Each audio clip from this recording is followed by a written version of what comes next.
The Geriatric Pilot Association. Well, it's an outfit that's local and put together, just started out just fly boys with their stories, had lunch together. And it went on, we got a roster up to around 200, and then it kind of went down, so it's almost gone now, I understand.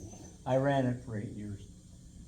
Well, I was giving talks, and I talked to a Rotary outfit, and they had the dinner and all their shenanigans and all that. Well, finally got around to me. So I said, how much time have I got? And the guy said, well, you know, the boys have all been settled down now with a meal and all that. And, you know, they're a little older and, 10, 15 minutes. I said, crap, it takes me that long to say hello, jeepers. I said, I'll tell you what I'll do. The first one I see head going down, I says, I'll knock it off. So he said, and I didn't have to knock it off. So I'm listening to all these things, and I don't think one of them was very happy with what they started with, because there was a lot of talent up here going back and forth. And I remember you mentioned helicopters. I flew the Mustang, the best of the best. I'll argue with anybody on that one. I called it my aluminum sweetheart. If you can fall in love with a piece of machinery, boy, I did with that Mustang. For sure I did. But we talk about helicopters, I'm scared to death of them, and I've never been in one. I look out there and I see my wings, and I want to see them right there. I don't want them on the end of a pedestal flying around. That doesn't sound like a great idea to me, so I've never been in a helicopter. I've had rides promised, and I'd go up. I'd go to the moon if I had an offer. But anyways, well, when got in, I didn't think I'd be in a flyboy ever. I wanted to be a flyboy always. From a little kid on, I loved airplanes, loved just watching them and hearing them. And in those days, they weren't going over and over and over. It was a thrill to see when I got a little older and pedaled out to the airport on my bike. It was a thrill to see one airplane take off and land when I was out there. Now, it's all the time. Well, it's a dream I had that wasn't going to ever happen. Wasn't a lot of money in my family, so flying was just a foolish hobby. It was never going to amount to anything, and well, lo and behold, I became a flyboy eventually. And I stayed with it for 3 years. And then I stayed in the reserve for 20 years. So I got out as a first Louis and ended up as a major in the reserve. So that's where I ended up on that part of it. But I did find out one thing.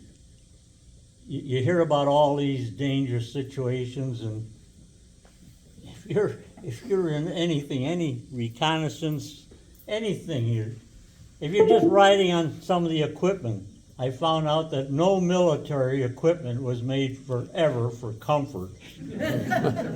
Just didn't be there. It's all utility, and you felt it, but except maybe the Mustang. I don't know. Well, I found out that training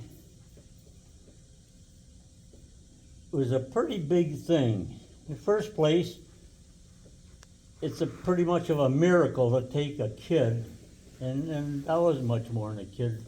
I don't think I was 20 yet when I got in. And I'd never had my hands on the controls of an airplane. And in 6 months, I'm flying a Mustang, the best of the best of the best in this day. And that takes a little doing.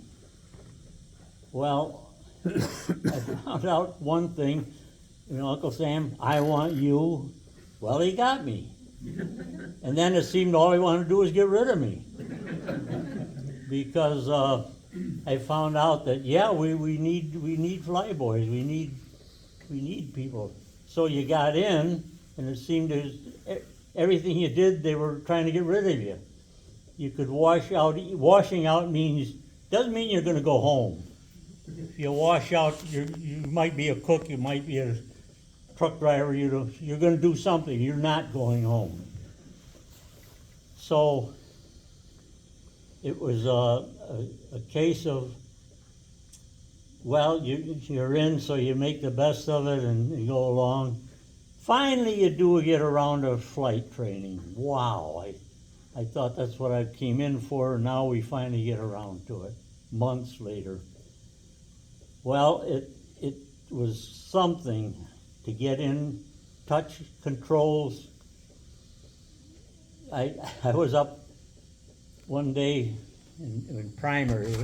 You went to primary, you went to advanced, or primary, basic, and then advanced. If you got that far, then you graduated, got your wings and everything. Well, in the beginning, never been in one, we were at an auxiliary field and we'd done air works just enough so that the instructor would know you could keep the airplane straight and level for a little while anyhow. And so we were shooting landings. And I did a couple I thought were pretty good. And he directed me over to the side of the field. Now, we didn't have any building. This was an auxiliary field. Because they figured if you're gonna have an accident, have it on the auxiliary field. It doesn't tie the whole main field up. So we were shooting landings, and like I say, it wasn't just he directed me over the side. And figured he had a call of nature. There's no building there, but he was going to take care of that, all right. And he gets out and take it around. Who? Me? I'm alone in this thing now. What do you mean, take it around? Go. Well, I did. And I got it off, and I kind of staggered around the pattern, brought it in. They say that if any airplane that makes a good landing, you walk away from it, is a good landing. And there's an addition to that. If it's a plane that can be flown again, it's an excellent landing. Well, I did one of the good landings. I think when my instructor was looking at it, he probably said, I'm glad I'm not in that damn thing right now. He usually when you soloed, and that's what I did, and I had just soloed, he'd direct you on again. Come here. So I taxied up to him, the engine's still running, he puts his head up there, and we're hollering at each other, we didn't cut the engine. He says, how many hours you got, Pancratz? And I said, 5, sir. Oh, well, keep your mouth shut. I'm not supposed to solo you till you got 8. Now, 3 hours doesn't sound like much, but boy, you learn fast. 3 hours, you learned a lot. So I've always been proud of the fact that in 5 hours, from nothing to flying that Stearman. I flew the Stearman, open cockpit, fabric covered, two wings. I've told people before, I've asked people, anybody been flying? And most hands go up. Anybody ever fly in an open cockpit, fabric covered? No, nobody, except me. Well, we went on, and I found out that there was accidents in primary, but nobody ever got hurt. One accident, one plane landed right on top of another one, and nobody got scratched in it, just the way that propeller flailing around there must have missed everything. Well, then I went to basic. Now that was a different animal. Doubled my horsepower of 220 horsepower in that Stearman. Now I go up to 450. You got a canopy on it. I wasn't sitting out in the open anymore. Great big engine to me, 450 horsepower up there. And that plane intimidated me a little bit. And I had an instructor that definitely intimidated me. And I had an instructor I didn't like. And I had an instructor that didn't like me. That meant I'm not gonna be in this outfit very long. You're on your way out. Well, one day I know, and he was a screamer. He didn't do things right. Man, you'd hear about it, bust your ears. And he was a stick thrasher. In an airplane, everything that's done with a stick up front is duplicated in the back. And and as long as he says, you got the plane, you got the plane. Unless he says, I've got it, then they let go. Well, I'm flying it, and it was something, bam, bam, bam, he'd be thrashing the stick back and forth and playing a tattoo on you. He's a nice guy. Well, one day I guess I wasn't doing anything right, and he's screaming and all. Finally says, I've got it. So he grabs it, puts the nose down, we head for the back, for the field. He says, anything wrong with your ears, Pancrats? I said, yes, sir. Got a cold. Well, get down to medics right now. So I did. And I did have a cold. So I came back with a sign that says, DNIF, duty not involving flying. I handed it to him. He looked at that. He said, good thing. That's how close I came to not being a pilot. Well, a little later on, and then I soon got rid of him. I'm going on to acrobatics, formation flying, and all of the goodies that come along. And one night, and it was near the end of the 2 months that we were in that school, we were going to do some night flying.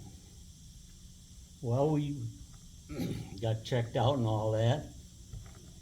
But they figured just in case, you know, we were qualified pilots by then. I probably had, I don't know, 70 hours, and so boy, I know how to fly that plane. And I'd lost all my fears about it. And so before you could solo, they wanted to give you a check ride to be sure that you weren't too intimidated by being up at night. I never liked it. Who do I draw but Lieutenant Grant, my nemesis? God, of all of the people in there, and I draw him as my check pilot.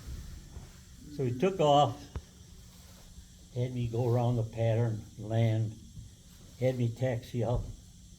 He gets out, and I shut down. He said, nice flight, Pancras, never thought you'd make it. Well, I went on from there and did make it. But before I left that school, and two or three, probably 3 days after that I was just telling you about, we did our final thing. It was a night cross country. No storm that night, but pitch black. So black that you could not tell where the sky ended and where the ground began. And that's a little bit of a nice thing to know when you're flying. So, and therefore, when it was that bad, you flew instruments. Well, we had instrument training, but we were a heck of a long way from proficient.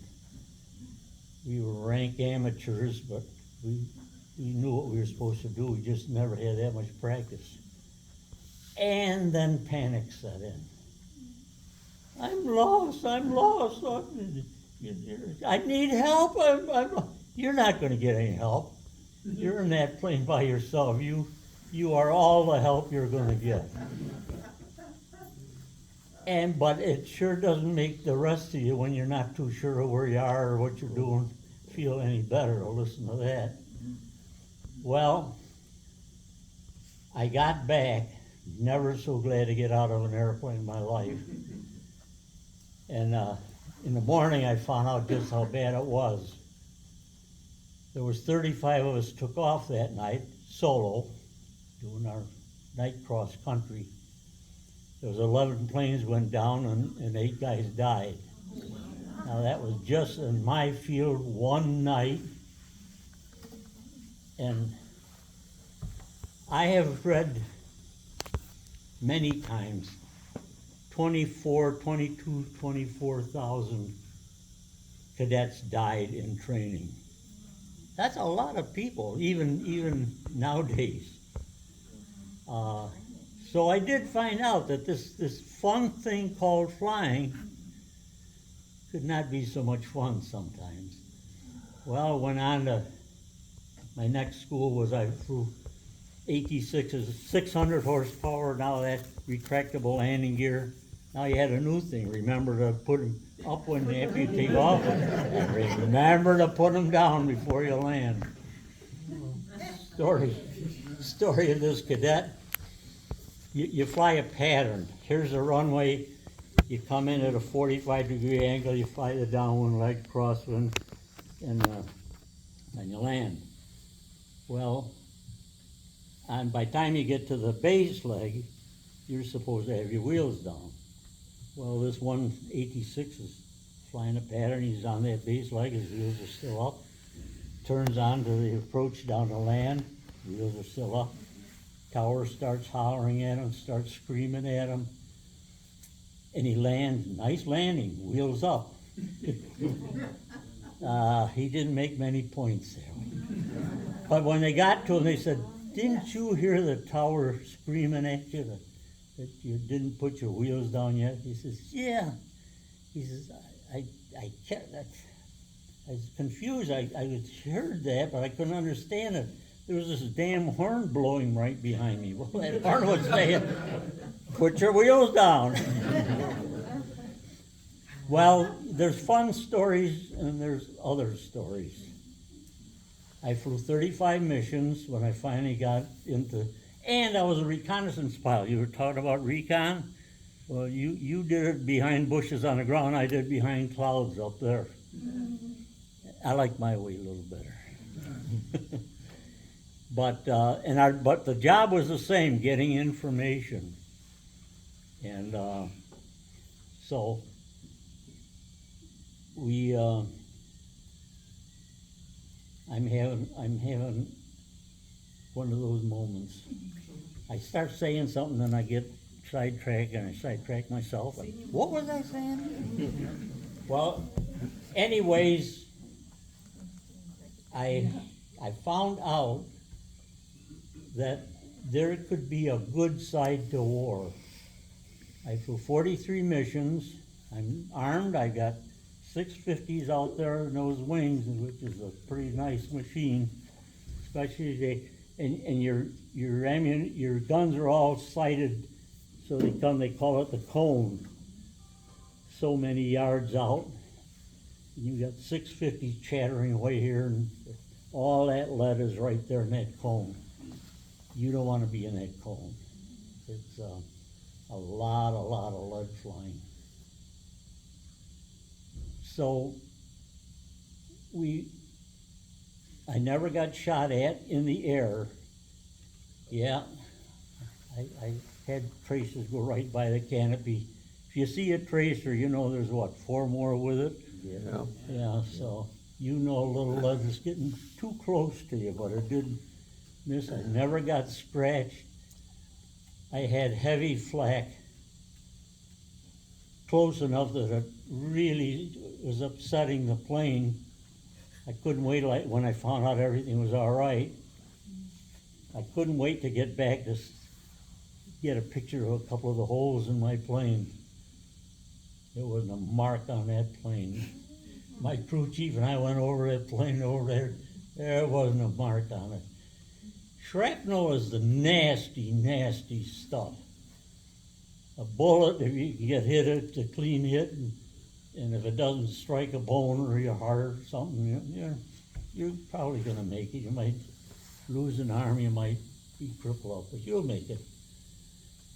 Shrapnel, nasty. jagged, great big pieces. It's like a great big shotgun shell exploding in front of you. And if you fly through that, and I did have some armor plating right behind me, a silhouette. And but I was attacked that way, but I never was attacked in the air. So I don't know if I was any good as a fighter pilot or not. That was my fighter pilot was my initial training. But tell you one story. Well, maybe I'll take you two stories. After the war, I had 2 months of the best time in my life. The best time of my life. I could fly anything that was on the field, whether I was authorized to or not. What are they going to do to me? Send me home? And the reason I was there with the war being over is I'm going to the Pacific.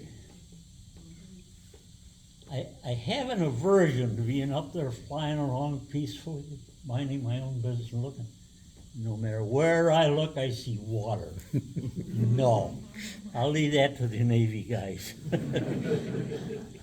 I did not want to be out in the Pacific. I'd have gone, but in the meantime, or killing the time, I actually say I just enjoyed the heck. I did a lot of things I wasn't supposed to be doing. Because they can't threaten me with anything. And boy, did I have fun. But I found out that sometimes your fun is not somebody else's fun. Because I got closely buzzed by 2 Mustangs. You talk about being inside of a thunderhead. That's about the way it hit me. And I was showing off for my brother, who was one of the guys who was laying on the ground when I was flying over. And later on, I went back there, and that's when the buddy I took off, when he went back to hit him the second time, and we're going to do a little thing like try to blow the tents down with our prop blast. It's not dangerous. That's fun. Well, it isn't if you're on the receiving end, I'll tell you that. That one story I promised you, and I'll try to stick with it one story. So after the war, Mustang comes taxiing up, guy rolls his canopy back, stands up. Hey guys, the Fräuleins are sunbathing on the river. Whoa, I'm in reconnaissance. That meant you get information, right? Yeah, you've got to check things over. And that sounds like that needed some checking. Well, I could have gotten my ship, jumped up and down out. I got there in minutes. But flying down the river at 350 miles an hour to get a look at some Fräulein bathing beauties, that doesn't sound too smart. But that ship over there, it was called an L5, it's kind of a big cub. That's a lot slower, I'll take that one. So I did. I had no permission to take it. That was our liaison ship. I had no business taking it, but I needed it, so I took it. So I went down, cruised that river a couple. There was no Fräulein. I don't know whether he was just lying to get us all worked up or what. I was frustrated. Who wouldn't be? I was frustrated. I was a young guy. So I'm going home and I look down. Beautiful summer day, quiet. There's a beautiful, calm pastoral scene. 2 hay wagons going down a very wide field, and a bunch of farmers on both sides pitching hay. They're having a nice day and I'm frustrated. Now they're the enemy, I'm not going to shoot them. But if I go down and fly in between those wagons, I bet you that'd ruin their day. Yeah. You know that I dooted, if I do, I get a whooping. I dooted. I dooted. But as soon as I started, the farmers knew what was coming. Down go the pitchforks, they grabbed the teams and tried to steady him, except for one guy. Took his pitchfork and he held it like a spear, and he's standing there, right in between the wagons where I'm going. And I said, "Mister, you are gonna lay down."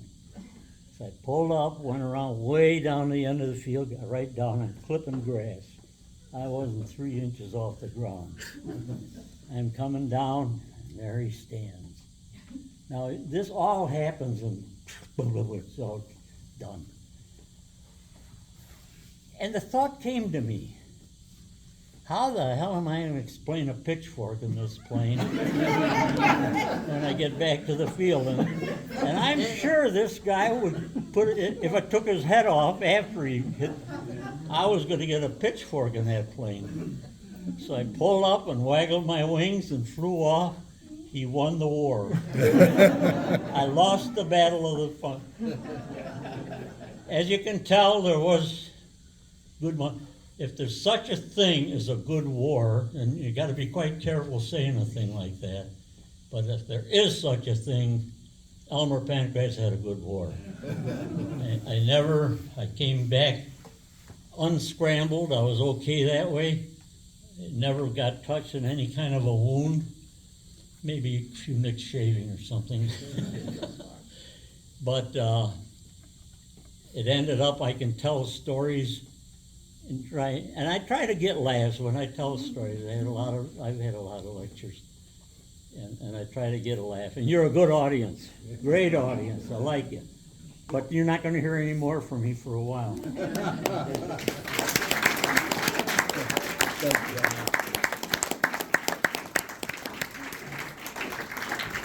You know, a little over a year